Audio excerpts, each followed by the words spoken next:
জালেম এবং মুনাফিকের মাথা খারাপ হয়ে গেছে। তারা টের পাচ্ছে যে আমাদের পায়ের নিচে মাটি নেই। এবং পৃথিবীতে বাংলাদেশের মানুষ চালাকও যেমন, চতুরও সেরকম। এরা লবণের ভেতরে বালি দিয়ে চালিয়ে দিতে পারে। কথা বলেন না কেন? আপনাদের এলাকায় যেহেতু মাছ হয়, চিংড়ি মাছের ভেতরে লোহা ঢুকিয়ে যেখানে 20টা 1 কেজি হওয়া দরকার 4টা 1 কেজি হয়ে যায়। এই দেশের মানুষের সে শয়তানি বুদ্ধি হোক আর ভালো বুদ্ধি হোক। এখানে এরকম করা যাবে না। বসুন, তাড়াতাড়ি বসুন। এরা দাঁড়িয়ে আছে, বসিয়ে দেন।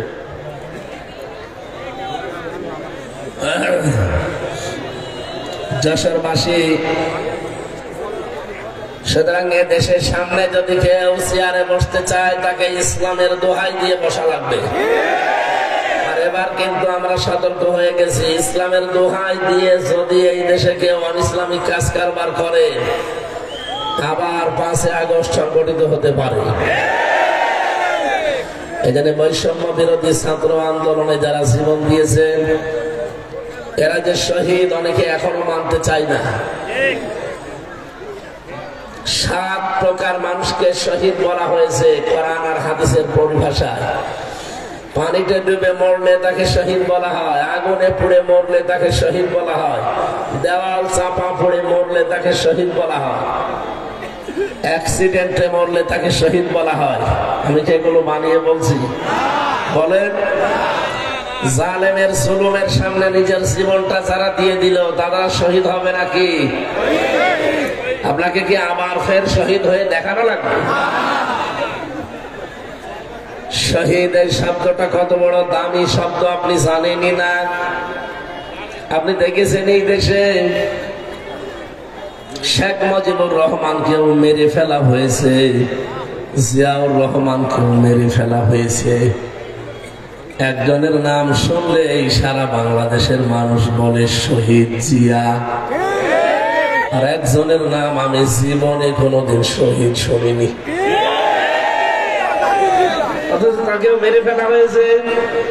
আপনি কোনদিন শুনেছেন শহীদ বঙ্গবন্ধু শেখ মুজিবুর রহমান? এই কথা কেউ বলে কেন? জিয়াউর রহমানের নাম শুনলেই মানুষ শহীদ জিয়া বলে। আমি 16 সালে হজে গিয়ে দেখেছি ওই যে জায়গাটা আরাফাতের ময়দান, এর পাশে মসজিদে নামিরা, কাবার ইমাম খুতবা দিচ্ছিলেন শহীদ জিয়াউর রহমান, এই নামটা উচ্চারণ করি। উনি আরবিতে অনেকগুলো কথা বলছিলেন, কথার পরিভাষা বাংলা অর্থ এইটা দাঁড়ায়, হে আল্লাহ শহীদ জিয়াউর রহমানকে জান্নাতের সুউচ্চ মাকাম দান করো। কোন জায়গায় দোয়া হচ্ছে আপনি টের পেয়েছেন? আরাফাতের ময়দানের পাশে মসজিদে নামিরা। আমরা সবাই জানেন আরাফাতের ময়দানে মানুষের দোয়া আল্লাহ কবুল করে থাকেন। এটা শোনেননি কোনদিন? যে 10টা জায়গায় মানুষের দোয়া কবুল হয় তার ভেতরে এটা 1 নাম্বার। আমাদের আদি পিতা হযরতে আদম আলাইহিস সালাম, তার স্ত্রী হযরতে হাওয়া 350 বছর পর্যন্ত ক্রন্দন করার পর যেই ময়দানে তাদের দোয়া কবুল হয়েছিল তার নাম আরাফাতের ময়দান। কথা বলেন না কেন? নবীজি জানিয়েছেন এই ময়দানে কোন মানুষ যদি দোয়া করে আমার আল্লাহ এটা ফেরত দিতে লজ্জাবোধ করে। এত দামি জায়গা এটা, যেহেতু 40, 45, 50 ডিগ্রি সেলসিয়াস থাকে, এত তাপমাত্রা ওই দেশে। আরাফাতের ওই ময়দানে হাজার হাজার নিম গাছ এই জিয়াউর রহমান লাগিয়েছিল। কি কথা বলে না কেন? কাবার ইমাম তো আর নিম গাছ চেনে না, ওনারা সাজারাত জিয়া নাম দিয়েছে এইটার, যে জিয়া গাছ। আমি নিজেও নিম গাছের নিচে বসেছিলাম, লক্ষ লক্ষ হাজিরা তামাম দুনিয়া থেকে যারা আসে, হয়তো জিয়াউর রহমানকে চেনে না, কিন্তু সাজারাত জিয়া চেনে, জিয়া ট্রি। এই গাছের নিচে তারা যখন বসে, এত বড় কঠিন তাপের ভেতরে একটু সূর্যের আলো থেকে বাঁচার জন্যে, এ তাপ থেকে বাঁচার জন্য যদি একটু ছায়া পাওয়া যায়, এমনিতেই মন থেকে দোয়া চলে আসে। আমার মনে হয় এই জন্যে তার নামটা শুনলেই মানুষ বলে শহীদ জিয়া। শহীদ বঙ্গবন্ধু আমি শুনিনি, আপনি শুনেছেন? ওনাকেও কিন্তু মেরে ফেলা হয়েছে, কিন্তু মানুষ বলেছে ওইভাবে মারার দরকার ছিল না, আরো কারণ ছিল, অন্যভাবে মারা যেত। এতটুকু বলে যে ওইভাবে না মেরে হয়তো টুকরো টুকরো করলে ভালো হতো। মানুষ যেন মুখ দিয়ে কথা বলেন, কোন মানুষ যেন মুখ দিয়ে কথা কোনো দিন না বলে যে শহীদ যারা তারা মরে গেছে, এ কথা যেন না বলে। রব্বুল আলামিন বলেন ওয়ালা তাকুলু লিমান ইয়ুকতালু ফি সাবিলিল্লাহি আমওয়াত বাল আহইয়াউ ওয়ালাকিন লা তাশউরুন। এই কথা বলেন কেন? এদিকে তাকান। সূরা বাকারা 154 নম্বর আয়াতে আছে, রব্বুল আলামিন বলেন যারা আমার জন্য শহীদ হয় তাদেরকে মৃত বলবা না, ওরা মরে গেছে এই কথাটা বলা যায় নেই, বরং তারা জিন্দা জীবিত আমার কাছে, তোমরা টের পাও না। তাই মানুষ কথা বলে কি দিয়ে? আরো জোরে বলো। মুখের উপরে আল্লাহর নোটিশ, এরপরে মানুষ ধারণা করতে পারে অন্তর দিয়ে। এই জন্য আল্লাহ অন্তরের উপরেও নোটিশ দিয়েছেন যে অন্তরে ধারণাও করা যাবে না। ওয়ালা তাহসাবান্নাল্লাযীনা কুতিলু ফি সাবিলিল্লাহি আমওয়াতা বাল আহইয়াউন ইনদা রাব্বিহিম ইরযাকুন। সূরা আলে ইমরান 169 নম্বর আয়াতে আছে, আল্লাহ পাক বলেন যারা আমি আল্লাহর জন্য জীবন দিয়েছে এরা মরে গেছে, জীবনে ধারণাও করবি না। আল্লাহর ভাষা দেখেছেন? মনে করছেন আপনাকে খুব সম্মান দিয়ে বলছে না, ওয়ালা তাহসাবান্নাল্লাযীনা কুতিলু, ধারণা করবি না, একজন দুইজন না, কেউ ধারণা করবি না। আমি তাফসিরে ধারণা করবা না এ শব্দটা পাই না, করবি না, তার মানে আল্লাহ রেগে গেছেন। হাজারো মানুষ হয়তো এ ধারণা করতে পারে এ আমার শহীদ হয়েছে। শহীদ কত বড় দামি সম্পদ আপনি জানেন? কোন মানুষ যদি শহীদ হয় ও মনে হয় যে পিপিলিকায় কামড় দিয়েছে, দুনিয়া থেকে বিদায় নিয়েছে। অথচ মানুষের মরণের যন্ত্রণা সম্পর্কে আমাদের কোনো আইডিয়া আছে? বিশ্বনবীর মতো মানুষ যেদিন ইন্তেকাল করবেন, হযরতে ফাতেমাতুজ জাহরা রাদিয়াল্লাহু তাআলা আনহা লক্ষ্য করে দেখলেন ঘরের দরজায় কে যেন কড়া নাড়ছে। তিনি গেলেন, দরজা খুলে দেখলেন বিশাল একটা উঁচা মানুষ দাঁড়িয়ে আছে। ভয় পেয়ে তিনি দৌড় দিয়ে আসলেন রাসূলের কাছে, ডাক দিয়ে বলে, হে রাসূল, হে আমার পিতা, এমন একজন মানুষকে দেখেছি, জীবনে এরকম মানুষ, এত উঁচা মানুষ আমি জীবনে দেখিনি। নবীজি ভাঙা ভাঙা কণ্ঠে বললেন, ফাতেমা, যে এসেছে তোমাকে এতিম বানানোর জন্যে, তুমি চিনতে পারো না এই লোকটাকে, পৃথিবীর কোন মানুষ নাও, ফেরেশতা আজরাইল, আসতে বলো। তিনি আসলেন, সামনেই ছিলেন হযরতে জিবরাইল আলাইহিস সালাম। তিনি ডাক দিয়ে বললেন, হে রাসূল, জীবনে বহুবার আপনার কাছে এসেছি, আজকে একটা নতুন ফেরেশতা আমার সাথে আমি নিয়ে এসেছি। এই ফেরেশতা আজ পর্যন্ত কারো কাছে কোনো অনুমতি চাওয়া দূরের কথা, ওর প্রয়োজন হয়নি, কিন্তু আজকে এসেছে আপনার কাছে অনুমতি নেওয়ার জন্যে। কি অনুমতি চাই? যে আপনাকে নিয়ে যেতে চাই। নবীজি বললেন, আমি যেতে চাই, আমার উম্মতের কি হবে? বিশ্ব নবীকে অভয় দেওয়া হয়েছে, রাসূল আপনি যদি থাকতে চান আপনি থাকতে পারবেন। নবীজি সঙ্গে সঙ্গেই বলেছিলেন যে কতদিন, যতদিন আপনি চান। এরপরে কি হবে? এরপর মরা লাগবে। কুল্লু নাফসিন যায়িকাতুল মাউত, এই শব্দটা আল্লাহ নাযিল করে জানিয়েছেন কেউ বাঁচতে পারবে না। জীবন আল্লাহ যাকে দিয়েছে মরণ তার হবে। এই শব্দটা নিয়ে কোনো মানুষ যদি একটু ভালোভাবে চিন্তা ভাবনা করে, গভীর ভাবে মনোযোগ দেয় যে আমার মরা লাগবে, ওর জীবনটা পাল্টাতে আর কিছু লাগবে না। আপনি ভালো মানুষ বসে আছেন, গতকালকে আমার এক দাদা মারা গেছে, ভালো মানুষ ঘুমিয়েছে, ঘুম থেকে আর ওঠে নাই, ওই শেষ।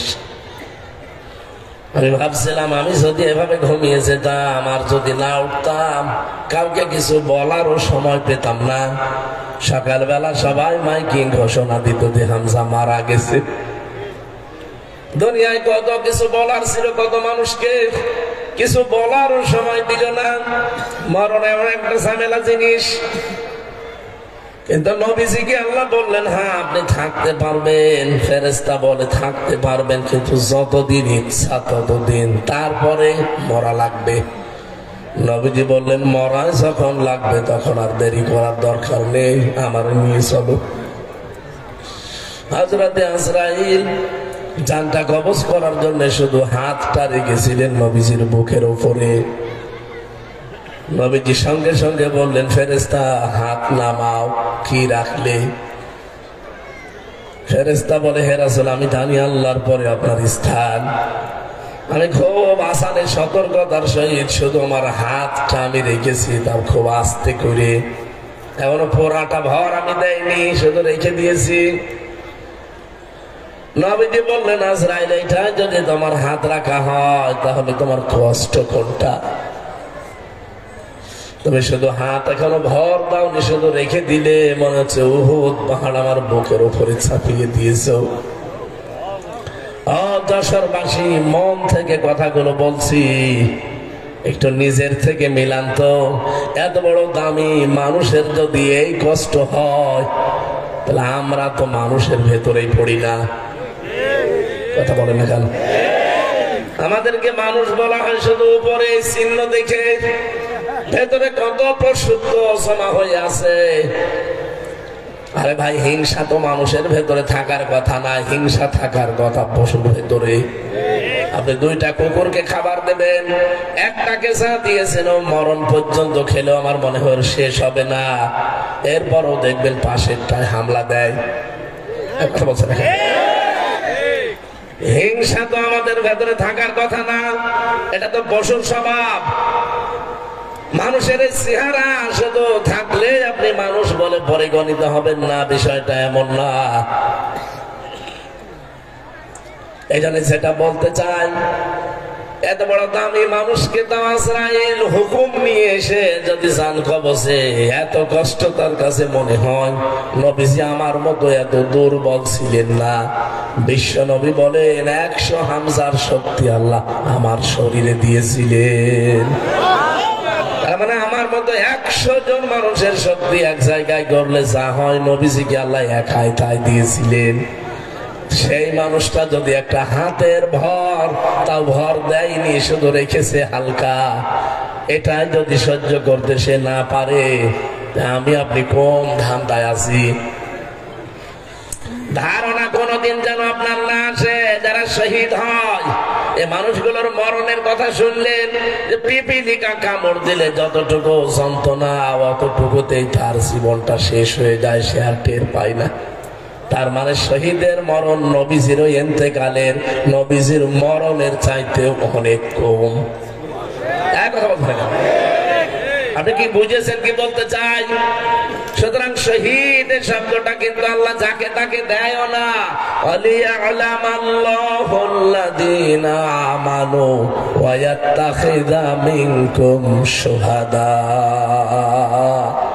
সূরা আলে ইমরান 140 নম্বর আয়াতের মাঝের অংশে আছে, জেনে রাখো যাদের ঈমান এবং আমল কাজ কারবার আমি আল্লাহর পছন্দ হয়, এই মানুষগুলোকে আমি আল্লাহ এমনিতেই মরণ দেই না।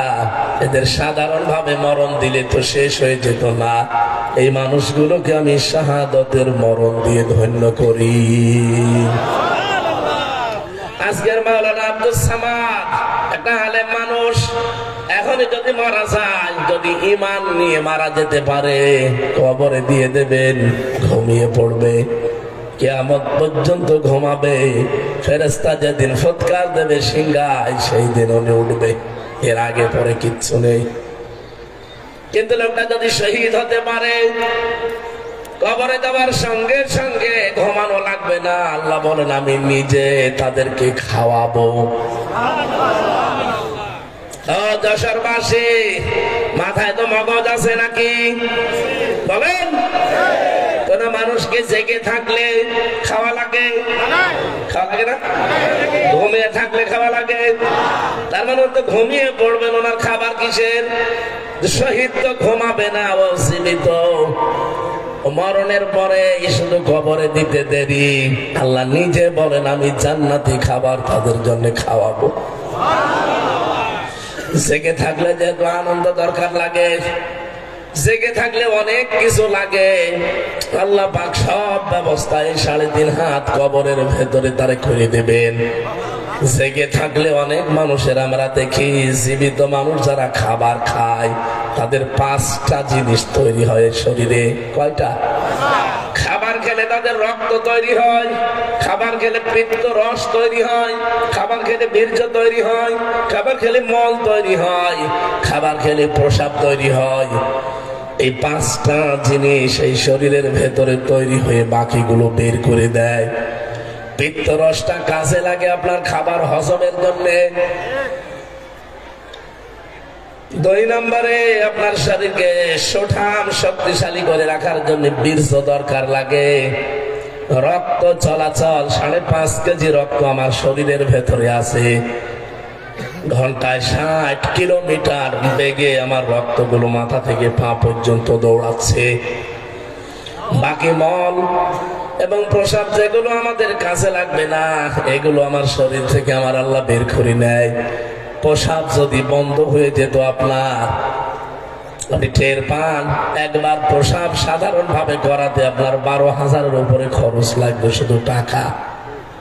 এই যে অক্সিজেন দিয়ে আমরা বেঁচে আছি, 1 কেজি যদি অক্সিজেন কেউ কিনে বেঁচে থাকতে চায়, 66,000 টাকা লাগবে তার। অথচ প্রতিদিন আমরা কম বেশি 16 কেজি অক্সিজেন নিতে আসি, 1টা টাকাও দেয়নি। কোনদিন জিবরাইল এসে বিলের কাগজ দিয়েছে যে 16 কেজি অক্সিজেন, 1 কেজি 66,000 টাকা। আপনার যশোর পুরা বিক্রি করে দেওয়া লাগতো। কথা বলেন। যেহেতু মানুষ মারা যায় না, জীবিত থাকে, রক্ত তৈরি হয় শহীদের শরীরে। এটা যে প্রমাণ হয়ে গেছে, নবীদের চাচা হযরত হামজা, তিনি শহীদ হয়েছিলেন উহুদের ময়দানে। তাকে কাফেররা 70-এর উপরে টুকরা করেছিল। যেখানে কবর দিয়েছে তার 3টা টুকরা পাওয়া যায়নি। 70 টুকরার ভেতরে বিভিন্ন পাহাড়ে, বিভিন্ন গাছ-গাছালির ভেতরে টুকরাগুলো তারা ছড়িয়েছিল। সাহাবায়ে কেরাম খোঁজ করতে করতে সবগুলো মিলিয়ে ফেলেছিলেন, কিন্তু 3 টুকরা পাননি। ওইভাবেই নবীজির চাদর দিয়ে আর পাহাড়ের লতা পাতা দিয়ে তারে মাটিতে দিয়ে দিয়েছে। 30 বছর পর তার খবর একবার ভেঙে গিয়েছিল। কত বছর? এই ছোটবেলায় যারা তারা যুদ্ধ করেছিল উহুদের ময়দানে তার সাথে, তারা আজ অনেকে বেঁচে আছে। রক্ত অনুসন্ধান করতে করতে গিয়ে দেখে 30 বছর আগে নবীজির চাচা হযরত হামজা, তাকে শহীদ করা হয়েছিল। তার ওই যে জায়গা কাটাগুলো, ওই কাটা জায়গা দিয়ে এখনো ফিনকি দিয়ে তাজা রক্ত বের হচ্ছে। বাংলার মুসলমানেরা, উনি যদি খাবার না খাবে, রক্ত পেল কোথায়? 30 বছর পরে রক্ত তৈরি হওয়ার কথা বলেন। এখানে শহীদ ছাত্র, বৈষম্য বিরোধী ছাত্র আন্দোলনে যারা জীবন দিয়েছে, ওদেরও জীবনে আমার মতো মায়া ছিল না? ছিল না?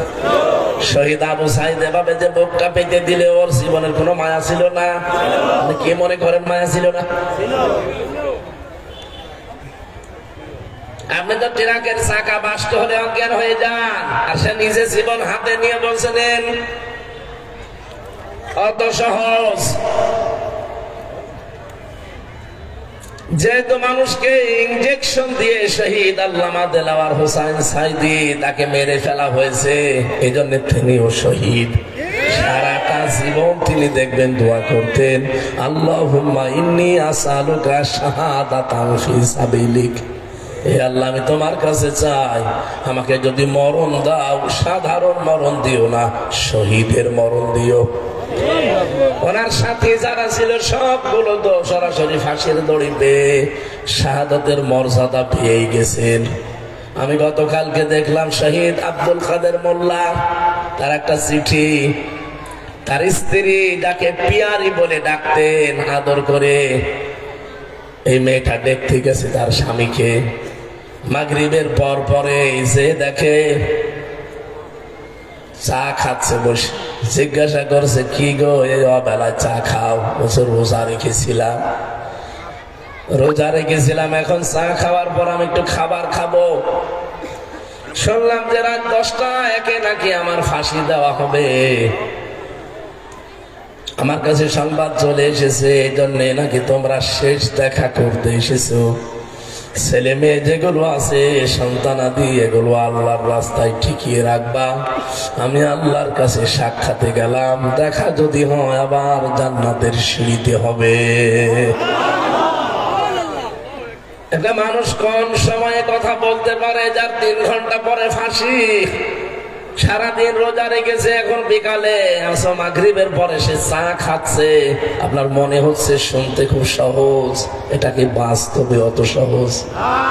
3 বছর আমিও তো ছেলে ছিলাম, ফাঁসির কন্ডেম সেলের ভেতরে 24টা ঘন্টা, আমার মনে হয় এক এক ঘন্টা এক এক বছরের মতো ছিল, কারণ যোগাযোগ বিচ্ছিন্ন ছিলাম। 24 ঘন্টা আমার তালা লাগিয়ে রেখেছিল, মনে হতো যে 1 ঘন্টা যাচ্ছে 1 দিনের মতো, তাহলে 24 ঘন্টা 24 দিনের মতো ছিল। কোনো কিছু নেই, তারপরও অজানা একটা টেনশনে আমাকে সবসময় কাবু করে রাখতো। ওই যে ডায়াবেটিস হয়ে গেছে, এখনো পর্যন্ত ভালো হয় না। অথচ লোকটার মাত্র 3 ঘন্টা বাকি আছে, 7টার সময় যদি দেখা করে থাকে, 10টা একে ফাঁসি। কয় ঘন্টা? 3 ঘন্টা আগে সে লোকটারে এত উৎফুল্ল মনে হচ্ছে শ্বশুর বাড়ি যাচ্ছে। আল্লাহ রাব্বুল আলামিন কোরআনে কারিমে জানিয়েছে যে কারারক্ষী, আমি জেলখানায় থাকতে আমাকে ঘটনা শুনিয়েছিল একবার, যে আমি তার ফাঁসির সময় ছিলাম। এই লোকটার 3টা ঘন্টা বাকি আছে, কিন্তু শরীরের ভেতরে, চেহারার ভেতরে কোনো ছাপ নেই, একেবারে নিশ্চিন্তায় বসে আছে। মনে হচ্ছে ওনাকে কোনো সুসংবাদ দেওয়া হয়েছে। আমি ওই দিন কারারক্ষী কুতুবউদ্দিন ভাইকে বলেছিলাম যে ভাই আপনি টের পাননি, আমি টের পেয়েছি। ইন্নাল্লাযীনা ক্বালু রাব্বুনাল্লাহ সুম্মা ইসতাকামু তাতানাজ্জালু আলাইহিমুল মালাইকা। আল্লাহ পাক বলেন, সত্যি যারা এই কথা বলতে পারে আমার রব আল্লাহ, এই কথা বলেই শুধু এলোমেলো যায় না, সে টিকে থাকতে পারে এই কথার উপরে। যত ঝড় ঝাপটা তার উপরে আসবে, তারপরও সে টিকে থাকতে পারে। আমি আল্লাহ তাকে এমনি এমনি কিছু না দিয়ে ছেড়ে দেই না। তাতানাজ্জালু আলাইহিমুল মালাইকা, এটা মজারে, বর্তমান ভবিষ্যৎ, প্রেজেন্ট ফিউচার। মালাকুন 1 বছর, মালাইকা বহু বছর। রব্বুল আলামিন বলেন, আমি নিজে তার জন্য হাজার হাজার ফেরেশতা পাঠিয়ে দেই রিসিভ করার জন্য। ওয়েলকাম জানাতে থাকে ফেরেশতারা, আর বলে কোনো ভয় নেই, কোনো চিন্তা নেই। হয়তো ভয় হচ্ছে যে আমি এখন চলে গেলে আমার বর কি হবে, আমার ছেলে মেয়ের কি হবে, তাদেরকে কে দেখে রাখবে, আমার দলের লোক এতগুলো মানুষ পালিয়ে বেড়ায় জেল খাটে, কি হবে তাদের। আল্লাহ পাক বলেন, আমি ফেরেশতা দিয়ে বলি যে এই কথা শুনিয়ে দাও, কোনো চিন্তা নেই, কোনো ভয় নেই, সবগুলোর দায়িত্ব আল্লাহ নিজে নিয়ে নিয়েছে। ওয়াবশিরু বিল জান্নাহ, ওই জান্নাতের সুসংবাদ গ্রহণ করো। আল্লাতী কুনতুম তুআদুন, যার ওয়াদা আল্লাহ তোমাদের কাছ থেকে নিয়েছিলেন। তিনি যে ওয়াদা দিয়েছিলেন তোমাদেরকে তার অঙ্গীকার এই যে জান্নাত দেখা যাচ্ছে প্রবেশ করো। নাহনু আউলিয়াউকুম ফিল হায়াতিদ দুনিয়া ওয়া ফিল আখিরাহ, দুনিয়ায় আমরা তোমাদের বন্ধু ছিলাম, মরণের পরও আমরা থাকবো বন্ধু। ওয়ালাকুম ফিহা মা তাশতাহি আনফুসুকুম ওয়ালাকুম ফিহা মা তাদউন, এমন একটা জায়গায় তোমাদেরকে পৌঁছিয়ে দেব যেখানে চাওয়ার আগে জিনিস পাওয়া যায়। নজুলাম মিন গফুরির রহিম, দয়াময় আল্লাহর পক্ষ থেকে এটা বিশাল মেহমানদারি। জোরে বলেন সুবহানাল্লাহ। যে কথাটা তুলেছিলাম শহীদ, এটা অনেক দামি জিনিস। আল্লাহ যাকে তাকে শাহাদাতের মরণ দেন না, এটা দেন তাদেরকে আল্লাহ যার জীবন এবং অ্যাক্টিভিটিস কর্মকাণ্ড আল্লাহর ভালো লাগে, এই মানুষগুলোকে আল্লাহ শাহাদাতের মরণ দিয়ে ধন্য করে তার জীবনটা। বলেন আমিন। আজকে যেহেতু শহীদদের মাগফিরাত কামনায়, এদের মাপ তো আল্লাহ করে দিয়েছেন, তাদের মাগফিরাত আর কামনা করার দরকার নেই, তাদের সম্মান কামনা করেন। আল্লাহ যেন তাদের মর্যাদা সম্মান আরো বাড়িয়ে দেয়। বলেন আমিন।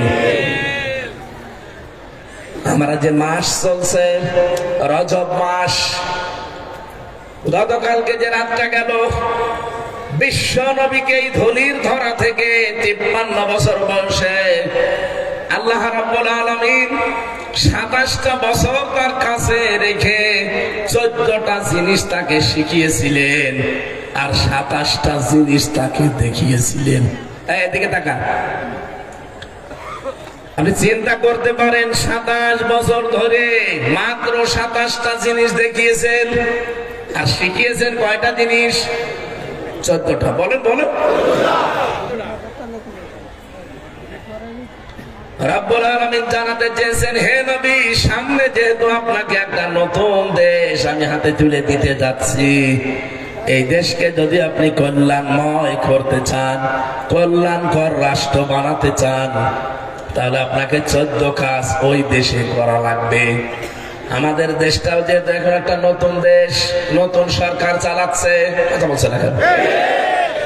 এরাও যদি এই দেশকে কল্যাণময় রাষ্ট্র বানাতে চায়, গ্যারান্টি দিয়ে বলতে পারি সূরা বনী ইসরাইলের এই 23 থেকে 38 এই 16টা আয়াতের 14টা কাজ এখানে দেওয়া আছে। দল মত নির্বিশেষে সবাই সাপোর্ট করা দরকার, কারণ এগুলো বানানো আল্লাহর। মানুষের বানানো জিনিস দিয়ে কি হয় 54 বছর তো দেখলেন, একটা বলছে না কেন? সংবিধান যেটা বানিয়েছিল ডক্টর কামাল, 54 বছর তো চলল, কি পেয়েছেন? আমি নিজে দেখেছি, চোর পুলিশে ধরে ছেলে দেয়, চোর থেকে ডাকাত হয়। ডাকাত ওরা জীবনের উপরে বাস গাড়ি খরচ করে, জীবনের উপরে রিস্ক নিয়ে ডাকাত ধরে, আর ডাকাত জেলখানা যে বের হওয়ার সময় খুনি হয়ে বের হয়। আমার ব্লকে যারা থাকতো আমি দেখেছি এই 3 বছর কাশিমপুর কারাগারে গাঁজা খাওয়ার জন্য পুলিশে ধরে জেলে দিয়েছে। ও শয়তান এত বড় শয়তান, ওর ভেতরে যে বারান্দার উপরে টব লাগিয়েছে, গাঁজার গাছ লাগিয়েছে, অথচ পুলিশে গাঁজা খাওয়ার জন্য ধরে জেলে দিয়েছে, গাঁজার গাছ লাগিয়েছে ভেতরে। জেলার একদিন এসে বলছে যে, ওরে শয়তান, আমরা আর কি করব, এর 24 ঘন্টা তালা লাগিয়ে রাখি ব্লকে। আরে কি আশ্চর্য মানুষ গো, গাঁজা খাওয়ার জন্য জানে পুলিশে ধরে, প্রশাসন ধরে জেলে দিয়ে গেল, আরে ভেতরে গাঁজার চাষ করছে। হবে না মানুষের তৈরি করা আইন দিয়ে বাংলার জনগণ। 53-53.5 বছর আমাদের দেখা অলরেডি শেষ। এই কোরআনে আল্লাহ সংবিধান নামে একটা সূরা দিয়েছেন, সূরা ফুরকান। এর ভেতরে 77টা আয়াত আছে, 73টা ধারা আছে। এই 73টা ধারা দিয়ে যদি বাংলাদেশের সংবিধান বানানো যায়, এদেশে গাঁজাখোর ধরলে জীবনে আর গাঁজার গাছ লাগাবে না, চোর ধরলে কোনোদিনও ডাকাত হয়ে বের হবে না, যে শাস্তি, ওইটা যখন বাইতুল মুকাররমে যশোরের আদালতের সামনে, কেশবপুরের কেন্দ্রীয় মসজিদের সামনে যখন আদালত কর্তৃক প্রমাণ হবে যে চুরি করেছে, ও যে অভাবে চুরি না করে যদি স্বভাবে চুরি করে থাকে, ওর হাত যখন লক্ষ লক্ষ মানুষের সামনে কেটে ফেলা হবে, হাজারো মানুষ এমনি ভালো হয়ে যাবে। আমার ছোট দাদা বলছিল যে আমি একবার হজে যেয়ে মাটির নিচে যে ওযুখানা গুলো আছে মসজিদে নববীতে, ওখানে যে ওযু করে করে দেখি আসার সময় একটা ঘড়ি পড়ে আছে। চিন্তা করলাম কেউ নিচ্ছে না, আশপাশে তাকিয়ে দেখলাম কেউ নেই। মনের ভেতরে ভয়, যদি ধরা পড়ে যায় দেশের আইন হচ্ছে হাত কেটে দেবে, দেশে গেলে মানুষ বলবে হাজী সাহেব চোর। এই ভয়ে নিতেও পারি না, কিন্তু কেউ তো নেই আশপাশে। আস্তে করে তুলে নিলাম, হারানো জিনিস যেখানে জমা দেয় ওই জায়গায় জমা দিলাম। মসজিদে নববীর সামনে ওই ঘরটা আছে। ওনারা জিজ্ঞাসা করলাম যে ওনার ভাষা দিয়ে, কারণ উনি 14-15 বছর এখন ওই দেশে থাকে। জিজ্ঞাসা করলাম যে ভাই এই ঘড়িটার দাম কেমন হবে? উনি ওনার ভাষা দিয়ে বলে, ইয়াহাজিউল হজ্জাতাইনা বিলাদুকা, হাজি দেশ কোথায়? তুমি বাংলাদেশ। বাংলাদেশ থেকে এসেছি। উনি হিসাব করে বলছে আপনার বাংলার টাকা অনুযায়ী এই ঘড়িটার দাম হবে কমপক্ষে 72,000 টাকা। মোবাইল ঘড়ি। বলেন তো 72,000 টাকার ঘড়ি পড়ে আছে, কেউ নিচ্ছে না, ওযুখানায়। এদেশে 72 পয়সা থাকবে? বলেন। ওই দেশে তারপরও কোরআনের সম্পূর্ণ আইন নেই। 100 ভাগের মাত্র খুব বেশি হলো 30 ভাগ আছে, বাকিগুলো নেই। 30 ভাগে আমি যে শান্তি পেয়েছি ওই দেশে, আমার এই দেশে যদি 100 ভাগ কোরআনের আইনটা কার্যকর হয়ে যায়। কালকে আমি এক জায়গা থেকে আসার সময় পুলিশ, আমার নরম সরব পুলিশ, একেবারে হাবাগোবা গাড়িটা আটকিয়েছে, আমার পেছনের গাড়িটা। বললাম ওর কাগজ ফেল হয়ে গেছে, মাত্র 3 দিন আগে, সময় পাইনি, আপনি খুব নরমাল মামলা দেন। হুজুর 3 দিন তো বেশি ঝামেলা করবো না, ছেড়ে দেব। তবে আমাদের একটা একটু টেনশন আছে, সামনে যা দেখতে পাচ্ছি, আমরাও তো দেশের খোঁজ খবর রাখি। আগস্টের 5 তারিখের আগে এই দেশে মাত্র 100 জনের 15 জন মানুষ চাইতো যে দেশে কোরআনের বিধান কায়েম হোক। অথচ এই 5.5 মাসের ব্যবধানে America, voice of America, Microsoft, এগুলো সব তো আমার খালাতো ভাই, সব খ্রিস্টান। এরা রিপোর্ট দিচ্ছে এই দেশে এখন 100 জনের প্রায় 58 জন চাচ্ছে যে ইসলামে দেশে কায়েম হোক। 5.5 মাসে যদি অবস্থা তৈরি হয়ে যায়, আর 5 মাস যেতে দেন। এই জন্যই তো গতকাল সরমানায়ক পীর উনি বলেছে যে আমরা নির্বাচন চাই অন্তত 1-1.5 বছর পরে। দেখলাম 5 থেকে কে যেন জামাটি কতদিন না, তাড়াতাড়ি ওরা টের পেয়ে গেছে। 5.5 মাসে যদি 15 থেকে 58 চলে আসে, আর 1 বছর যেতে দিলে এই দেশে হিন্দু, খ্রিস্টান, বৌদ্ধ, মুসলমান সব 100 জনের 100 জনই বলবে আমরা কোরআনের বিধান চাই।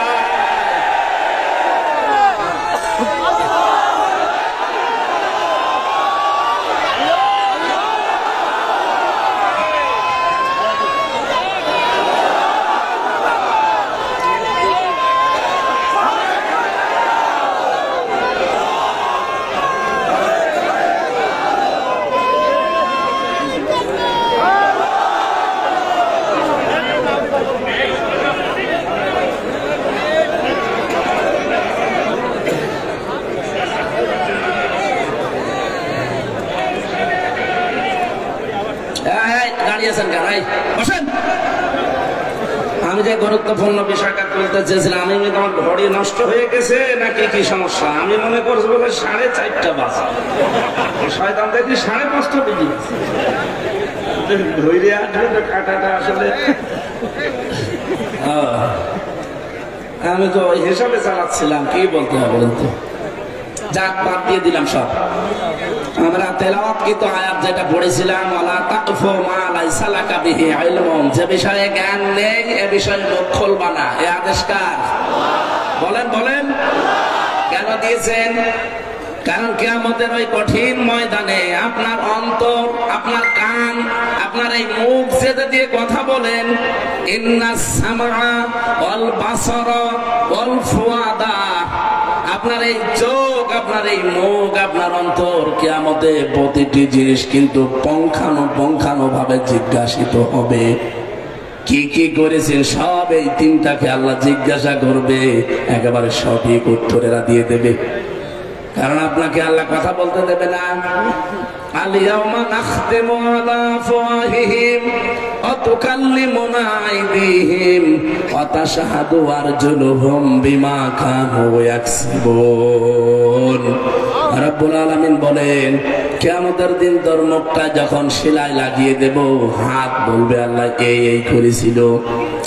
দর্শক পাশে এখানে মাত্র 20,000 মানুষ মনে করেন, এই জায়গায় যদি আমার মুখটা আল্লাহ এখনই বন্ধ করে দিয়ে আমার হাতের কথা চালু করে দেয়, আর সারাদিন অন্তত হাত দিয়ে যা করেছি এগুলো শুনতে আমার কান মেনে নেবে। আমার পা দিয়ে অন্তত কোনো খারাপ কাজে আজকে সকাল থেকে আমি যাইনি, তারপরেও যতটুকু যা করেছি, পা যদি এখন কথা বলা আরম্ভ করে যে অমুক অমুক জায়গায় গিয়েছিলে, অমুক অমুক জায়গায় যাওয়ার নিয়ত ছিল, আমার মান সম্মান থাকবে।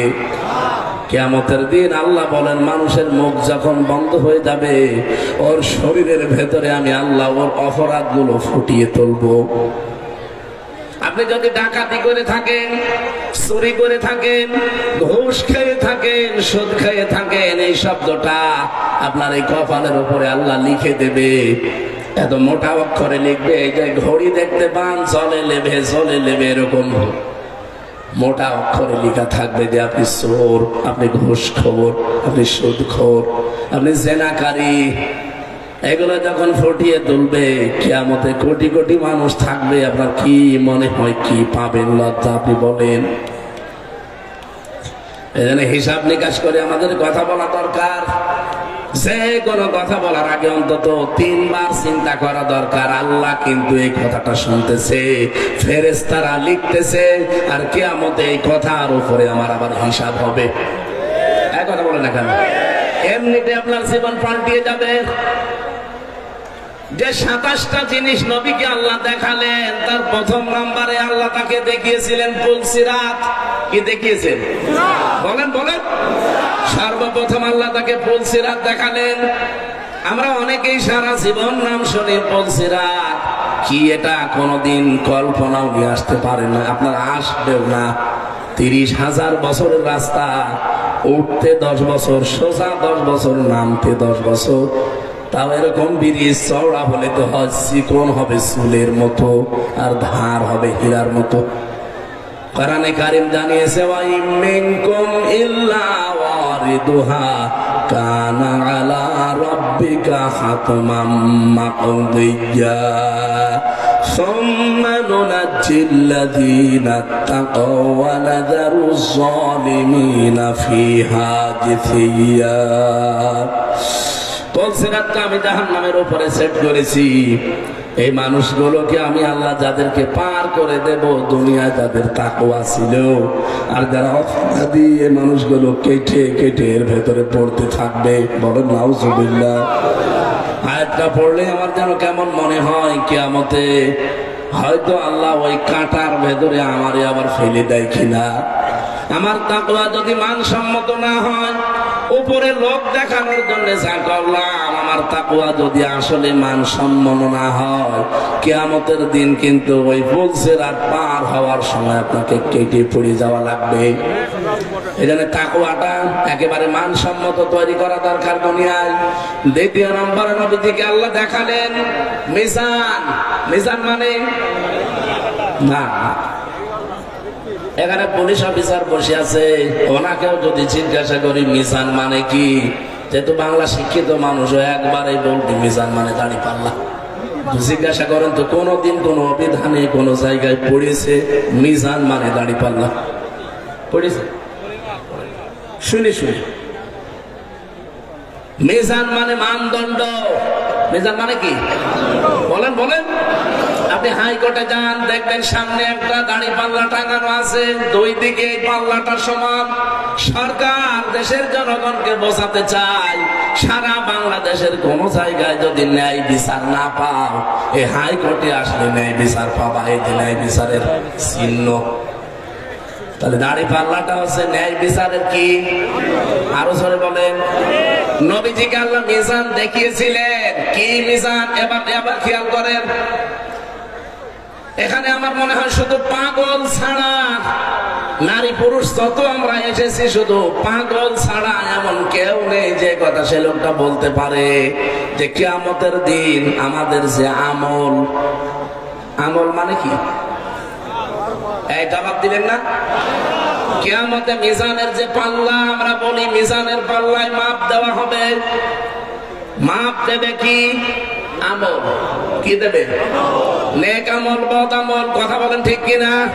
তাহলে কিয়ামতে আল্লাহ মাপ দেবে আমল। আমলের বাংলা কি? কাজ। বলেন বলেন। এনাকে জিজ্ঞাসা করি আমি, কোন পাগল কি বলবে যে 5 কেজি কাজ দাড়ি পাল্লার এক প্রান্তে তুলে দিলাম? কাজ কি মানুষ দাড়ি পাল্লা দিয়ে মাপে? 5 কেজি কাজ মাপা যায়? কি বিশ্বাসে ছিলেন এতদিন? এটা আমাদের এখন অনেকের ক্লিয়ার হয়নি, এই জন্য আমি উদাহরণটা নিয়ে আসলাম। কাজ কেউ দাড়ি পাল্লা দিয়ে মাপে না যে 10 কেজি কাজ, এদিকে 5 কেজি কাজ তুলে দিলাম না। পৃথিবীর প্রতিটি জিনিস মাপ দেওয়ার জন্য আলাদা যন্ত্র আছে। এই যে প্যান্ডেলটা বানিয়েছেন, যদি বলি এটা মেপে দেন তো এটা মাপ জব করার জন্য দাড়ি পাল্লা তুলে দেবেন? কি করবেন? ফিতা নিয়ে মাপবেন, গজ নিয়ে মাপবেন। কথা বলেন ঠিক কিনা? এই যে পানি দিয়েছেন খাবার জন্য, খাবারের এই পানিটা যদি বলি ভাই মেপে দেন, আপনি ফিতা দিয়ে মাপবেন। এটার জন্য লিটার আছে, সিসি আছে। কথা বলেন না কেন? আপনাকে আমি এতটুকু চাউল দিলাম, চাউল খেয়ে একটা একটা করে গুনে গুনে মাপবেন। এটার জন্য দাড়ি পাল্লা লাগবে, বাটখারা লাগবে, পাথর লাগবে, কেজি লাগবে। কথা বলেন না কেন? দুনিয়ার যত জিনিস আছে, প্রতিটি জিনিস পরিমাপ করার জন্য একটা আলাদা যন্ত্র পাবেন। কাজ যে আল্লাহ কিয়ামতের দিন মাপবে, কাজ মাপার জন্য এই গজ ফিতা দিয়ে হবে না, দাড়ি পাল্লা দিয়ে, বাটখারা দিয়ে, কেজি দিয়ে, পাথর দিয়ে হবে না, সিসি দিয়ে, স্ক্যান দিয়ে হবে না। কাজ মাপতে হয় গুরুত্বের ভিত্তিতে। কি কথা বলে না কেন? কাজ মাপে মানুষ কি দিয়ে? গুরুত্ব দিয়ে। গুরুত্বের ভিত্তিতে কাজ মাপতে হয়। বাংলার জনগণ ভালো করে এই বিষয়টা আজকে ক্লিয়ার করে নিয়ে যাবে, তাহলে আপনার জীবনে অনেক কিছু দেখবেন পরিবর্তন আসবে ইনশাআল্লাহ। কাজ কিন্তু মাপা হয় ফিতা দিয়ে না, দাড়ি পাল্লা দিয়ে না। কাজ মাপা হয় কি দিয়ে? গুরুত্ব দিয়ে মাপা হয়। এখন পড়া কোরআন শরীফের ভেতরে গুরুত্বপূর্ণ কাজ আল্লাহ কি দিয়েছেন ওইটা আপনাকে আগে জানা লাগবে। আজকের এই প্যান্ডেলটার গুরুত্বপূর্ণ জিনিস কি? খুঁটি আর সামিয়ানা। কথা বলছেন? খুঁটি আর সামিয়ানা যদি না থাকে, আপনি যতই সুন্দর করে সাজান, কেউ মঞ্চ বলবে এটা? বলবে? আজকের এই মঞ্চের গুরুত্বপূর্ণ জিনিস খুঁটি আর সামিয়ানা। গুরুত্বহীন অনেক জিনিস এখানে আছে, যে কার্পেটটা, এই যে মাইক গুলো, এই টেবিলটা, এই চেয়ারটা, এ ছাতা যদি নাও থাকে, মানুষ কিন্তু এটাকে মঞ্চ বলবে। তাহলে গুরুত্বপূর্ণ জিনিস আগে ঠিক করা লাগবে, না তো আপনি মঞ্চে উঠতে পারবেন না। এই কোরআনে আল্লাহ 500টা গুরুত্বপূর্ণ জিনিস দিয়েছেন। আপনি 499টা মানেন, একটা মানেন না, আপনার এই মঞ্চ কিন্তু সরাসরি উঠতে পারবেন না। এই যে নামাজ আল্লাহ দিয়েছেন, ফরজ নামাজ। পৃথিবীর যত ইবাদত দেখবেন, প্রতিটি ইবাদতের আলাদা আলাদা কিছু ফরজ জিনিস আবার ভাগ করা আছে। নামাজ যে